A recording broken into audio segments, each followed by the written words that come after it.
سلام به شما. امروز میخوایم با هم یه نگاه عمیق‌تر بندازیم به یه روایت.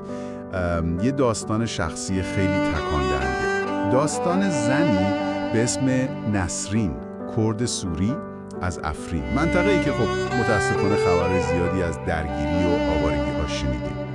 این روایت اما بعد انسانی ماجرا رو نشون میده، فراتر از خبر. میخوایم ببینیم داستان نسرین یعنی تجربهش از آوارگی و بعد مقاومتش چی به ما میگه. یه شعر کردی خیلی تاثیرگذارم هست که بهش میپردازیم. درسته. این داستان دقیقاً ما رو میبره به دل، یعنی تجربه آوارگی تو سوریه، مشخصاً بعد از اتفاقات افرین و وضعیت کامپ شهبا. قدرت اینجور روایت ها همینه، این نگاه از نزدیک به زندگی واقعی آدما. منبع میگه نسرین چطور خب بعد از اینکه مجبور شد خونش رو ترک کنه تو کامپ شهبا سعی کرد دوباره زندگی رو بسازه. تمرکز دقیقاً روی همین تلاشه، روی این بازسازی، اونم تو اون شرایط سخت. خب بریم سراغ جزئیاتش که واقعاً آدمو به فکر فرو میبره.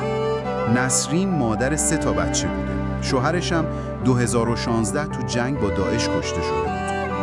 بعد منبع میگه اون خونه‌ای که میگفت آجر به آجرش رو با دستای خودم ساختم، بعد از سقوط افرین سوخت، کامل خاکستر شد. تصور کنید چه حسی داره. بعدم که آواره میشه و میره کمپ شهبا. اما نکته واقعاً عجیب و شاید الهام بخش اینه که چطور دوباره شروع میکنه. با یه قلاب و کانوا شروع میکنه به بافتن شالهای پشمی. بافتنی. آره، و هر شال انگار یه تیکه از خاطراتش بوده. یکی یاد اون شب فرار تو کوها، یکی یاد گریه های دخترش از سرما. روزان میبافته، شبان واسه بچه‌هاش لالایی میخونده. ولی نکته اینجاست، لالایی های قدیمی نه، لالایی هایی که از دل همین وضعیت آوارگی در اومده بودن. جالبه این تغییر لالایی ها، یعنی انگار یه جور بازآفرینی فرهنگی بوده نه؟ در پاسخ به اون وضعیت جدید. دقیقاً. و این بافتنم خب خیلی فراتر از یک کار ساده یا سرگرمیه به نظرم. این عمل بافتن خودش یه جور مقاومت میشه. یه راهی واسه ثبت کردن اون چیزایی که از دست رفته، واسه بیان دردی که شاید نشه با کلمه گفت. درسته. انگار هر گره، هر رج میشه نوشتن تاریخ شخصی خودش در برابر فراموشی، در برابر نابودی. این خودش خیلی مهمه، باز پسگیری روایت شخصی. دقیقاً همینه. و بعد میرسیم به این جمله خود نسرین که واقعاً تکان دهنده است. میگه من زنم اما هیچ زلزله‌ای من رو فرو نریخت، فقط خاکسترم کردن اما دوباره از خاک برمیخیزم. وای چه جمله‌ایه. خیلی قدرتمنده. انگار از دل همون خاکستر داره حرف میزنه. بله، این جمله دقیقاً اساره همون مقاومتیه که گفتیم. این از خاک برخاستن فقط حرف نیست، تو همون بافتن شالها، تو تغییر لالایی‌ها کاملاً دیده میشه. یعنی پیدا کردن یه راه برای ادامه دادن، برای ساختن معنا، حتی وقتی به نظر میاد همه چی از دست رفته.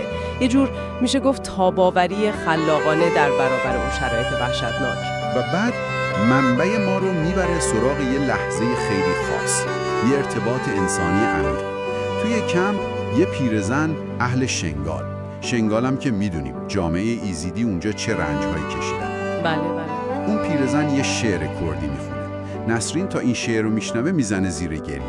میگه این شعر جان من است. فکر کنم خوب خود شعر و ترجمهش رو هم بگیم. ازلی سر خوزایه درد خود دانیم، دسته دیل من جوخونه ره گرمه، اوژی مالای من گردینو چوم ره، ل از جی دیهریم، از جی دیهریم. ترجمهش میشه من بر آستانه طبیعت درد خود را نهادم، دستان دلم هنوز از خون گرمند، خانه ام را گرفتند و من به راه افتادم، اما هنوز راه میروم، هنوز راه میروم. فوق‌العاده است این لحظه. این شعر انگار یه پل میشه. درد شخصی نسرین از دست دادن خونش تو افرین وصل میشه به یه درد جمعی بزرگتر، درد کردهای مناطق دیگه مثل شنگال. و جالبه که شعر با اینکه خیلی واضح از فقدان حرف میزنه، خانه ام را گرفتند، اما تأکیدش روی ادامه دادنه، روی هنوز راه میروم. درسته، اون پایداری.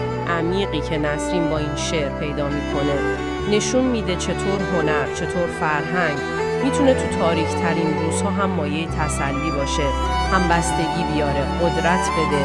انگار زبان مشترک همه اونایی میشه که تجربه مشابهی داشتن. پس این نگاه کوتاه ما به روایت نسرین به نظرم خیلی خوب نشون داد چطور داستان فقط یک نفر میتونه انقدر گویا باشه، قدرت روایتگری رو نشون بده و اینکه چطور از دل کارهای به ظاهر ساده مثل همین بافتنی مقاومت شکل میگیره و چطور میشه توی تجربه‌های سخت انسانی حتی تو اوج درد بازم ارتباط پیدا کرد، همبستگی ساخت.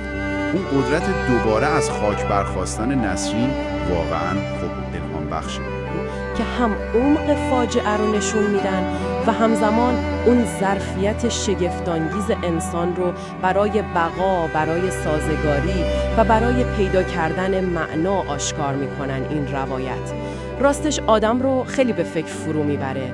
شاید این سوال واسه شما هم پیش بیاد که خب در رویارویی با سختی‌ها، با از دست دادن‌ها، چه چیزهای کوچک و خلاقانه‌ای، چه شکلی از بیان یا ارتباط با دیگران به شما کمک کرده یا میکنه که بتونید هنوز راه برید؟ این پرسشیه که فکر میکنم این منبع برای ما باقی میگذاره تا یکم با خودمون بهش فکر کنیم.